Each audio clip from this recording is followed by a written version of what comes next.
பாய்ந்தோடும் காவிரியே எங்கள் பரம்பரையின் தாய்ப்பான், வரலாற்றின் இரத்தமே எங்கள் வயல்களின் திரவச் சாப்பாடே.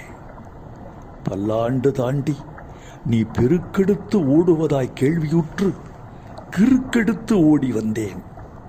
கரிகாலன் நனைத்தது நீதான். கவிஞர்கள் மீது திரவ முத்துக்கள் தெரித்தது நீதான். ராஜராஜனின் வாழ்முனையை, உழவனின் ஏர்முனையை தீட்டித் தந்தவள் நீதான். கரைதொட்டு பாய்ந்தோடும் காவிரியே, உன் அழகில் பறைகொட்டி பறைகொட்டி பாவிமணம் கூத்தாடும். உடலோடு சேர்ந்தோடும் உயிர் உதிரம் நீதாயே, கடலோடு சேராமல் கழனிகளில் சேர்வாயே. மலைத்தலைய கடற்காவிரி என கடியலூர் உருத்திரங்கண்ணன் முதல் காவிரி